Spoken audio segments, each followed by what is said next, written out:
오늘도 이 자리에 함께 하신 저와 여러분에게 하나님의 크신 은혜가 함께 하시기를 주님의 이름으로 축복드립니다.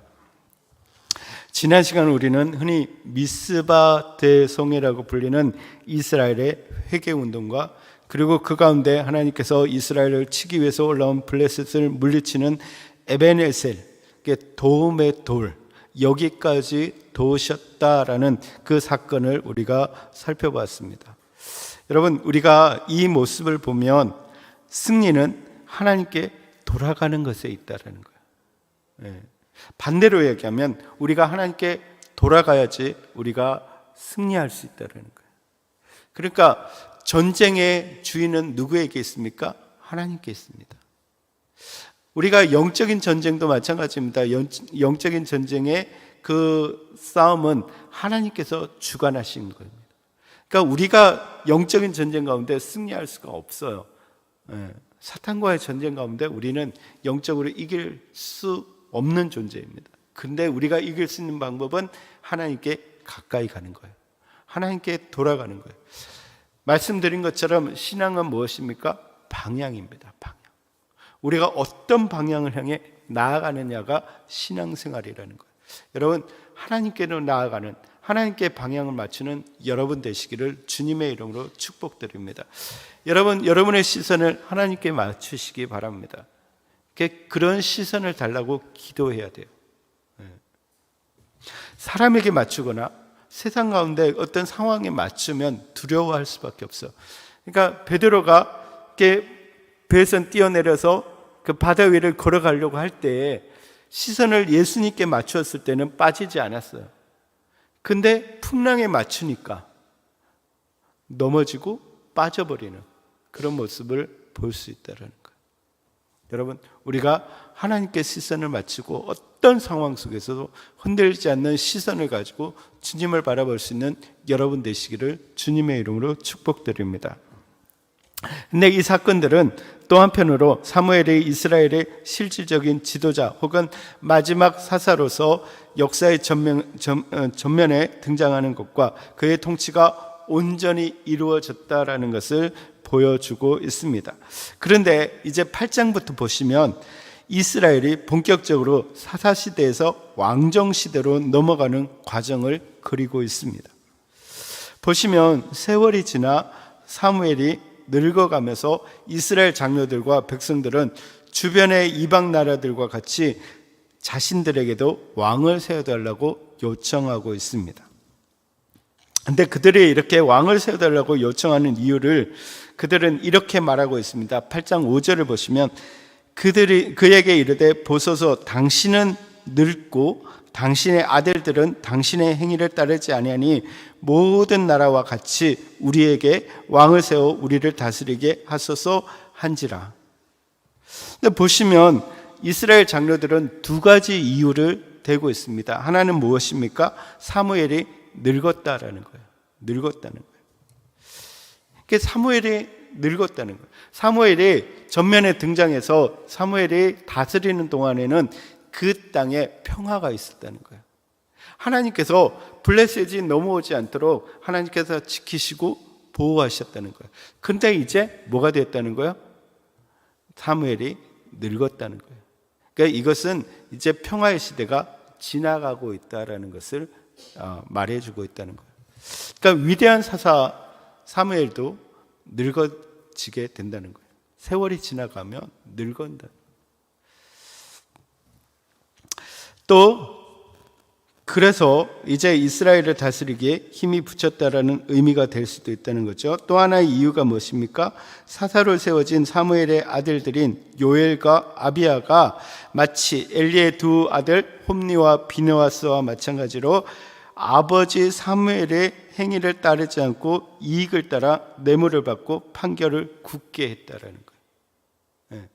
그러니까 아버지의 길을 따라가야 되는데 아버지의 길을 따라가지 않고 자기 멋대로 행했다는 거예요.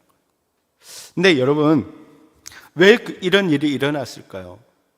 아버지는 훌륭한데 왜 아들들은 이렇게 하나님의 뜻에 따르지 않고 이익을 쫓아서 뇌물을 받고 그 길을 굳게 했을까요?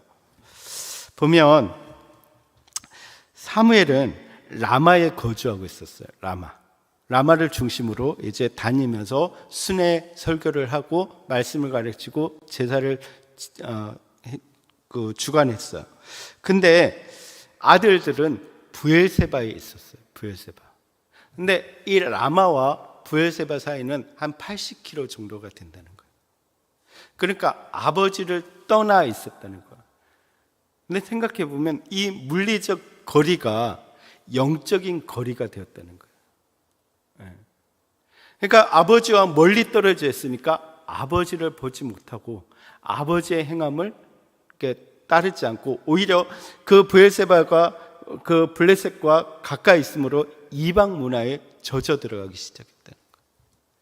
여러분, 이 모습을 보면 우리가 교회와 물리적인 거리가 멀다라는 게 굉장히 어떻게 보면 영적으로 약점이 될 수 있다는 거예요.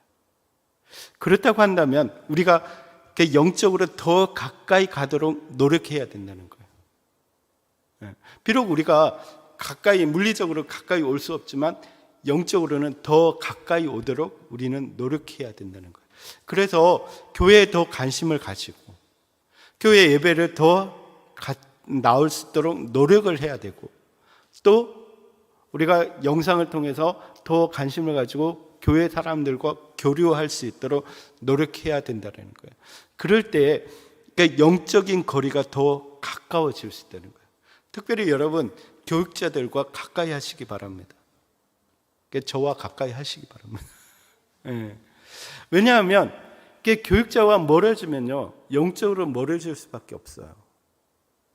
흔들릴 수밖에 없어요. 그러니까 가까이 지내다 보면 더 영적으로 교류가 일어나게 되고, 그러니까 물리적으로 더 가까이 되고 서로 닮게 된다는 거예요.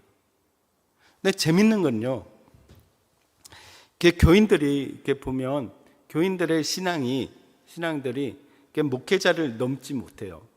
근데 또 보면 목회자를 닮아 있어요. 그러니까 목회자가 쓰는 용어를 교인들이 쓰고 있어요. 그죠? 안 그러신가요? 네, 그러고 있다는 거예요. 그러니까 닮아가는 거예요. 가까이.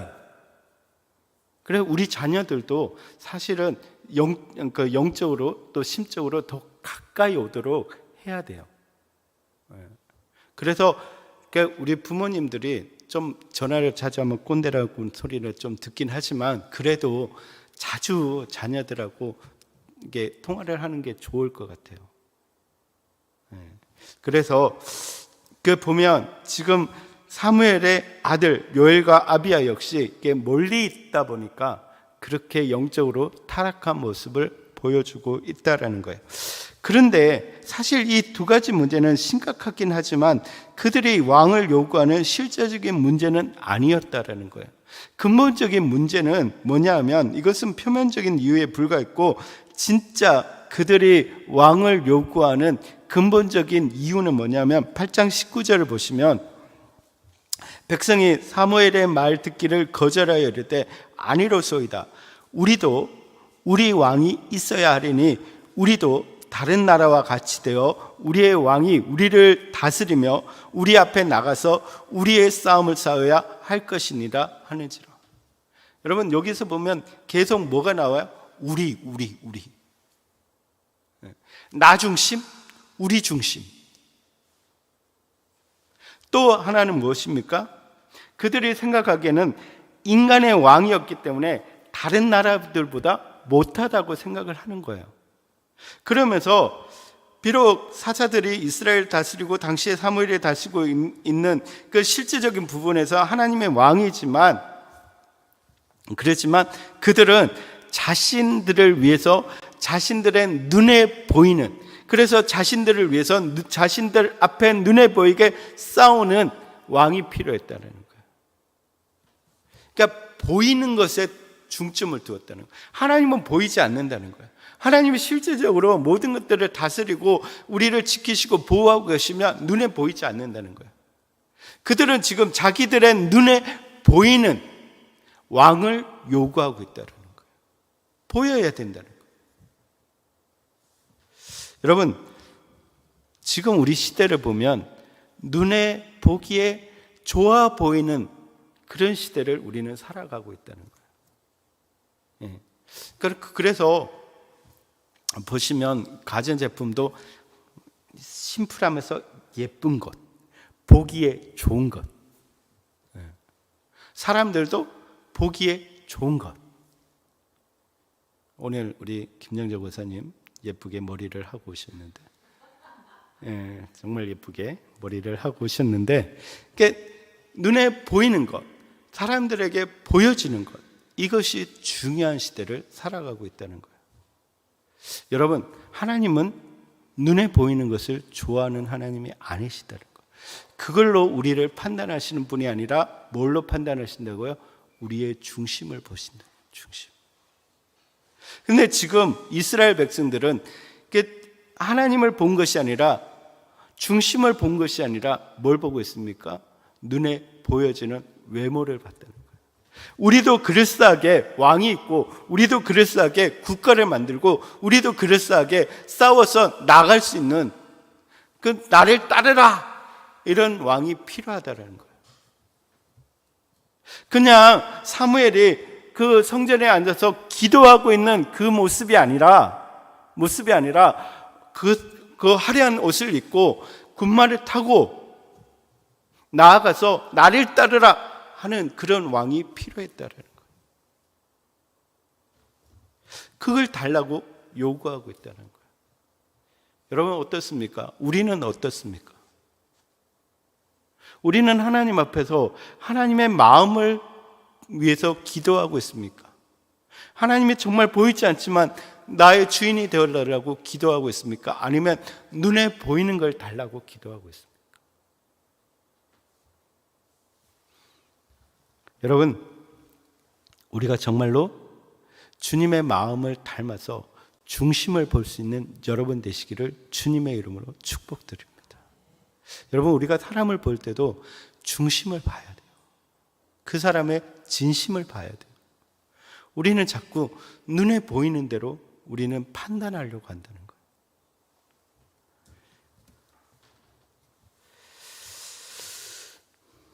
자, 그래서 그들은 그렇게 왕이 세워지면 지금보다 훨씬 더 좋은 나라가 될 것이라고 생각했다는 거죠.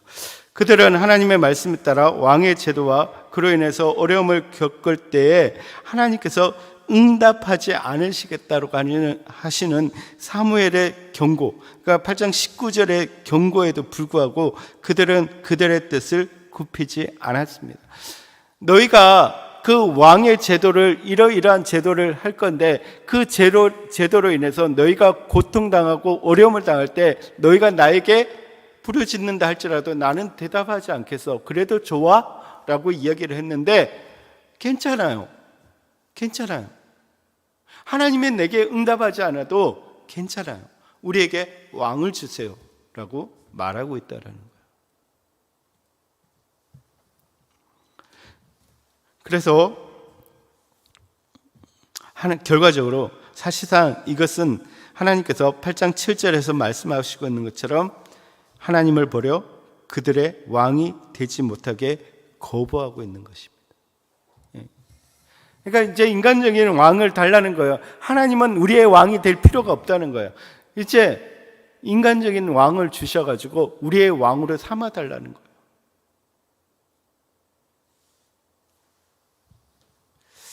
이런 흐름 속에서 이제 9장에서는 하나님께서 그들의 요구를 따라 사울을 왕으로 세우시는 과정을 기록하고 있습니다.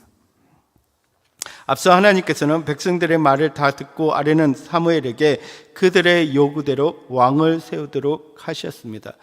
야, 사무엘아, 너를 버린 것이 아니라 나를 버린 것이다. 너를 싫어하는 것이 아니라 나를 싫어하는 것이다. 여러분, 하나님의 이 마음이 어떨까요? 이스라엘 백성들을 뒤에도 이야기하겠지만 출애굽부터 시작해서 가나안에 들어오기까지 하나님께서 그들을 지키시고 인도하시고 보호하시고 구원하셨는데 그 하나님을 저버리고 이제 인간의 왕, 그 왕을 달라고 요구하는 이스라엘 백성들을 바라보면서 주님의 마음이 어떻겠냐는 거예요. 여러분 반대로 생각해 보면 우리는 혹시 하나님 앞에서 그러지 않나? 제가 지금까지 지나간 지 하나님 이것만 해주시면 내가 이렇게 하겠습니다. 하나님 이것만 해주시면 내가 하나님 진짜 잘 믿을게요 라고 기도를 계속했고 그렇게 하나님의 은혜를 받았는데 어느 순간에 하나님 필요 없어요. 이제 나는 이것만 있으면 돼요. 하나님이 이제 더 이상 내게 필요 없어요 라고 말할 때 하나님의 심정이 어떠냐는 거죠.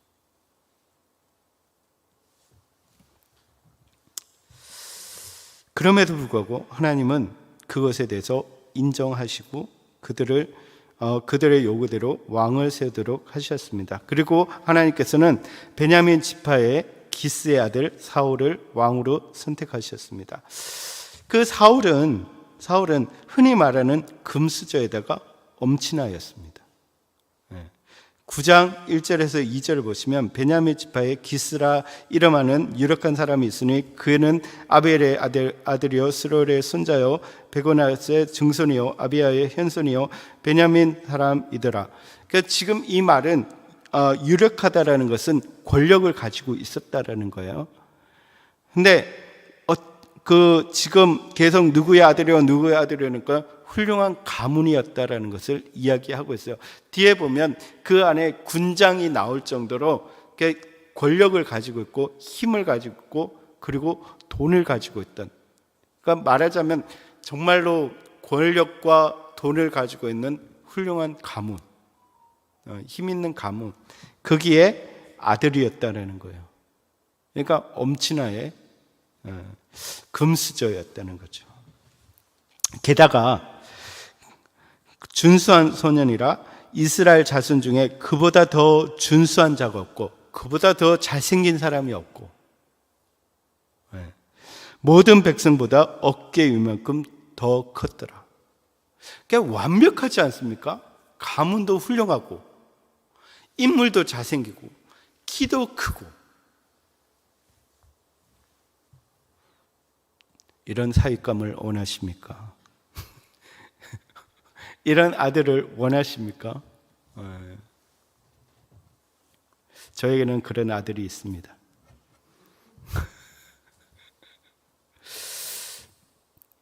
그런데 사울을 왕으로 세우는 과정을 보면 어떤 특별한 사건을 통해서가 아니라 평범한 일상의 일을 통해서 이루어지는 것을 볼 수가 있습니다.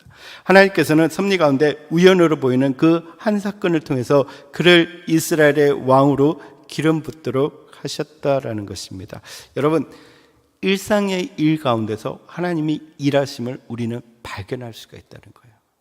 어떻게 보면 너무 평범하고 너무 일상적이고 아무 일도 아닌 것 같은 그 일을 통해서 하나님은 일하신다는 거예요. 여러분, 그 순간순간마다 무엇을 두었습니까? 하나님의 섭리의 손길을 두셨다는 거예요. 여러분, 내가 지금 지나오는 길들을 생각해 보면 하나님께서 그 순간순간 일하심을 통해서 지금의 나를 만드셨다는 거예요. 여러분, 이 사실을 믿으시기 바랍니다. 근데 반대로 이야기하면 우리가 어떻게 보면 아무 일도 아닌 것 같은 그 실수들이 나중에 나를 힘들게 한다는 거예요. 그렇기 때문에 우리가 일상의 삶을 살아갈 때 우리는 좀 더 민감하게 살아갈 필요가 있다는 거예요. 그래서 그 가운데서 뭘 발견해야 돼요? 하나님의 손길을 발견해야 된다는 거예요. 그렇기 위해서 우리는 어떻게 해야 됩니까? 영적으로 민감해야 된다. 그래서 분별력을 달라고 계속 기도해야 돼요. 하나님, 내가 일상을 살아갈 때 하나님을 발견할 수 있도록 도와주십시오. 하나님의 손길을 느낄 수 있도록 도와주십시오. 하나님의 발자국을 내가 발견하게 해주십시오. 그래서 그 길을 걸어갈 수 있도록 도와주십시오. 여러분, 우리 자녀들을 위해서 기도할 때도 그런 기도를 해야 된다는 거예요. 하나님, 그들의 삶에서, 그들의 일상의 삶에서 하나님을 발견할 수 있도록 도와주십시오. 하나님의 손길을 느끼게 해주십시오. 예, 그런 사람들이 어떻게 되는 거예요? 하나님의 큰 일을 감당할 수 있도록. 보시면 사울의 아버지 기스가 암나귀를 잃어버리는 사건을 기록하고 있습니다. 암나귀는 그때 당시에 굉장히 귀중한 그 자산이었어요. 근데 한 마리뿐만 아니라 여러 마리를 잃어버렸다는 거죠. 그런데 그 계기로 사울이 사무엘을 만나게 되는데, 하나님께서는 사무엘이 사울을 만나기 이전에 미리 그를 보내실 것과 그를 왕으로 삼으시겠다는 사실을 말씀해 주셨습니다. 그리고 어쨌든 사무엘은 자신을 찾아온 사울을 만나고 그에게 자신이 사무엘임을 밝히고 산당에 갈 것을 권합니다. 거기서 같이 식사를 할 것이라고 말하고 있습니다. 그리고 사무엘은 그에게 하룻밤 같이 지낼 것을 권하기도 합니다. 그러면서 자신이 알고 있는 모든 것을 알려주겠다고 약속을 하게 됩니다. 그런데 사실 이 식사 자리는 결과적으로 이스라엘 장로들에게 그 사울을 선보이는 자리가 되었다라는 것입니다. 보시면 사울은 그의 사원을 데리고 이미 초대받은 사울이 기다리고 있던 그 30명의 손님이 있는 방으로 들어갑니다. 그리고 사울을 제일 윗 상석에 앉히고는 제물 중에서 가장 좋은 것으로 여겨지는, 그래서 제사장의 몫이 되는 넓적다리와 그것에 붙어 있는 것을 가져와 대접하게 됩니다. 이것으로 모든 사람들에게 사울이 이스라엘의 왕이 될 것에 대해서 보여주는 그런 모습을 보였다라는 것입니다. 이제 마지막으로 사무엘과 사울은 산당에서 내려와 사무엘의 집 지붕에서 밤새 이야기를 나누고 동틀 무렵에 사울을 돌려보내게 됩니다. 이 과정에서 사무엘은 그의 사원을 먼저 보내고 사울을 딸로 불러 그의 머리에 기름을 붓고 입을 맞춤으로 그를 왕으로 세우게 됩니다. 그러니까 이것이 왕으로 세우는 과정이었습니다. 그리고 사울 자신이 확신을 갖도록 그가 경험하게 될 몇 가지 징조에 대해서 말해주고 있습니다. 새 마음을 가지게 되고 선지자들과 예언하게 되고, 그리고 새 사람이 되는 그런 징조들을 보여주었습니다. 그리고 이제 오늘 본문은 사울과 사무엘의 만남 이후에 제비뽑기를 통해서 이스라엘의 첫 번째 왕으로 선출되는 과정과 사람들의 반응을 기록하고 있습니다. 여러분, 사무엘이 이스라엘 백성들을 어디로 다시 부릅니까? 미스바로 부르게 됩니다. 여러분, 미스바가 어떤 곳이었습니까? 대성회가 이루어지고 에베네셀의 은혜가 이루어졌던 곳입니다. 그곳에서 이제 사울을 이스라엘의 왕으로 제비뽑기하는 과정을 보여주고 있습니다. 그래서 사람들에게 이제 왕으로 세워진 것에 대해서 확인하고자 했다라는 것입니다. 그리고 본문은 그 이후에 나타난 사람들의 두 가지 반응을 기록하고 있는데, 어떤 이들은 사울을 자신의 왕으로 적극적으로 받는 사람이 있는가 하면, 어떤 이들, 그러니까 불량배로 표현되는 사람들은 멸시하기도 했습니다. 오늘 이 내용을 보면서 우리는 몇 가지 교훈을 우리가 생각해 볼 수 있는데, 먼저는 하나님께서는 이스라엘의 왕을 세우는 이 일을 여전히 기뻐하지 않으셨다라는 거예요. 그래서 18절과 19절 보면 이스라엘 자손에게 이르되 이스라엘의 하나님 여호와께서 이같이 말씀하시기를 내가 이스라엘을 애굽에서 인도하여 내고 너희를 애굽인의 손과 너희를 압제하는 모든 나라의 손에서 건져내었느니라 하셨거늘 너희는 너희를 모든 재난과 고통 중에 친히 구원하여 내신 너희의 하나님을 오늘 버리고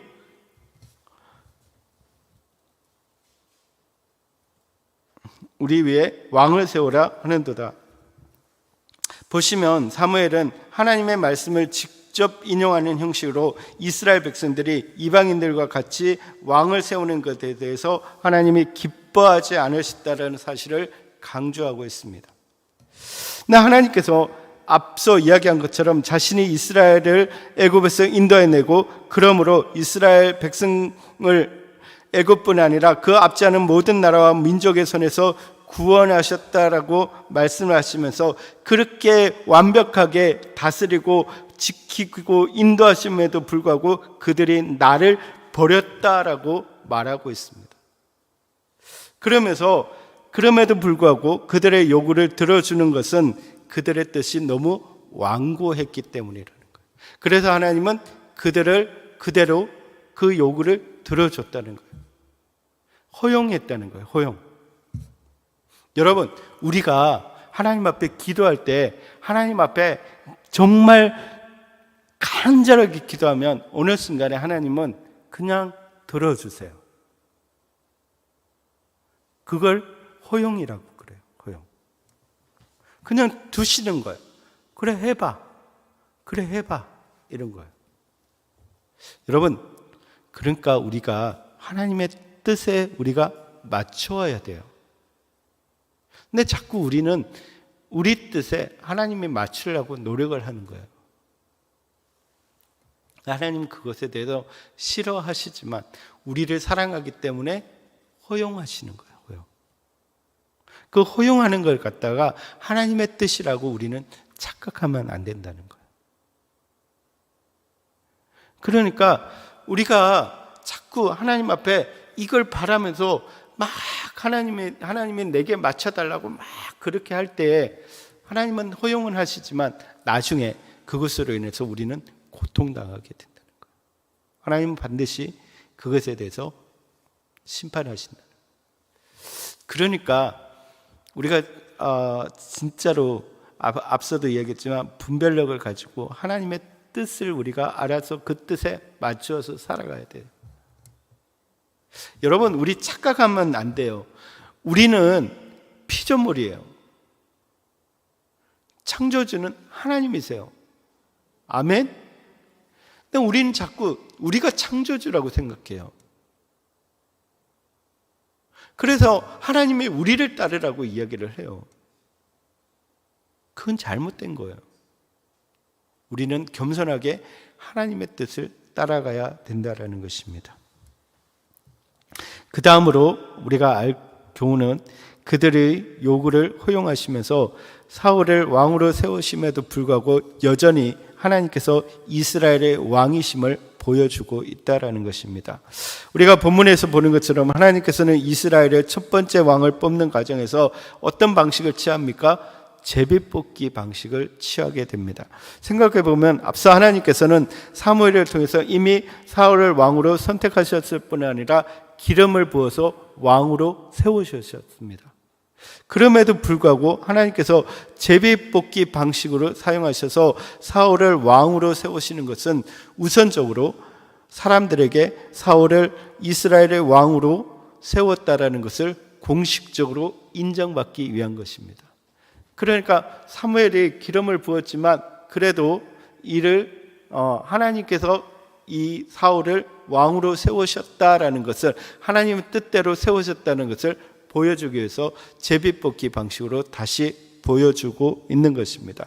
그런데 하나님께서 하나님의 권위와 위엄으로 사울이 왕이라고 선포하지 않으시고 굳이 이 방법을 사용하시는 근본적인 이유는 무엇이냐면 하나님만이 이 땅에 왕을 세우시고 패하시는 분이라는 것을 사울에게 보여주기 위한 거예요. 여러분, 우리가 제비뽑기는 누구에게 달려 있습니까? 하나님께 달려 있습니다. 전적으로. 그죠? 이 제비뽑기는 인간의 의지로 할 수 있는 것이 아니라는 것이죠. 만약에 투표를 통해서 사울을 세웠다면 인간이 세우는 거죠. 그러니까 인간의 그 인기도에 따라서 사울이 세워진 거죠. 그러면 사울이 봐야 되는 것은 무엇입니까? 자기를 세운 인간을 봐야 됩니다.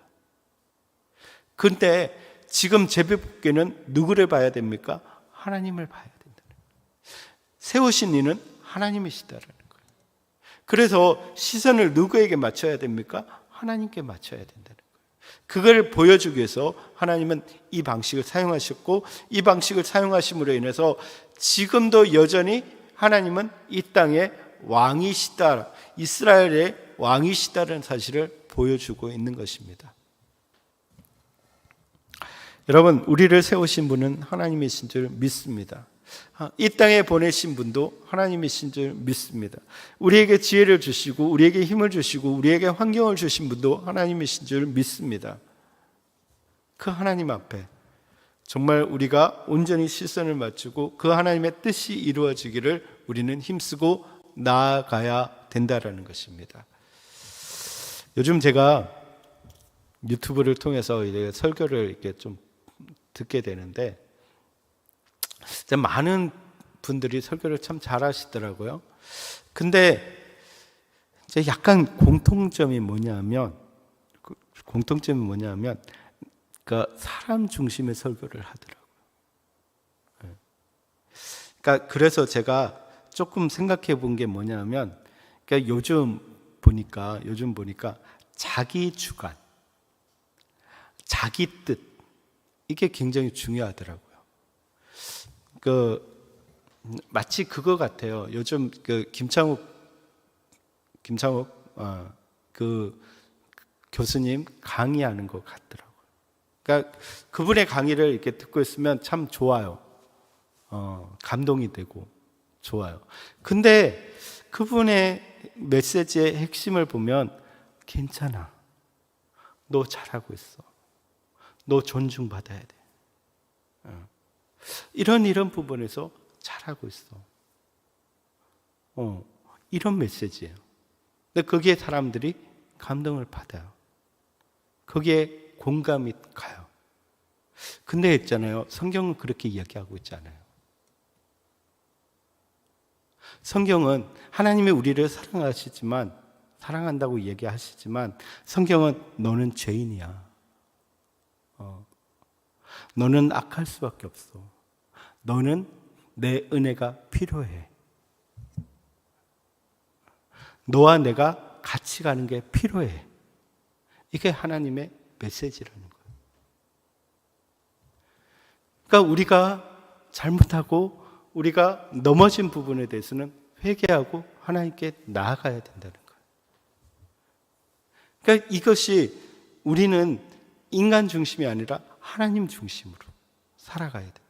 나 중심이 아니라 하나님 중심으로. 여러분, 그렇기 때문에 우리가 정말로 이 시대를 바라보면서 그러한 시대에 우리가 맞춰서 살아가는 게 아니라 성령대로 살아가는 여러분 되시기를 주님의 이름으로 축복드립니다. 하나님 말씀대로 살아가는 우리가 되어야 된다는 거예요. 여러분, 이 땅의 주인은 하나님이십니다. 여러분의 삶의 주인은 하나님이십니다. 그래서 하나님의 음성에 순종하며 살아가는 여러분 되시기를 주님의 이름으로 축복드립니다. 그래서 마지막 세 번째는 그 같은 의미가 있습니다. 사람들의 반응보다는 중심을 살피는 하나님을 바라봐야 된다라는 것입니다. 21절 하반절 이하를 보시면 흥미로운 사건이 기록되고 있는데 사울이 제비뽑기에서 왕으로 뽑혔는데 정작 왕으로 뽑힌 사울이 보이지 않는 것입니다. 미스바에 모였던 이스라엘의 모든 사람들이 그를 찾았지만 보이지 않는 것입니다. 그래서 그들은 여호와께 그가 거기에 있는지 묻게 됩니다. 재밌지 않습니까? 사람을 찾기 위해서 하나님께 물었습니다. 그랬더니 하나님께서 진보다리 사이에 숨어 있다라고 말씀하시고 그 사울을 발견하게 됩니다. 그는 사무엘에게 기름 부음 받았을 뿐 아니라 그 뒤에 하나님의 영이 자신에게 임하셨다는 것을 경험했습니다. 그럼에도 불구하고 그는 왕이 되기를 주저하고 있다는 거예요. 근데 더 흥미로운 것은 23절에 오시면 그가 달려가서 거기서 그를 데려와서 그 백성 중에 서니까 다른 사람들보다 어깨 이만큼 컸다라고 표현하고 있습니다.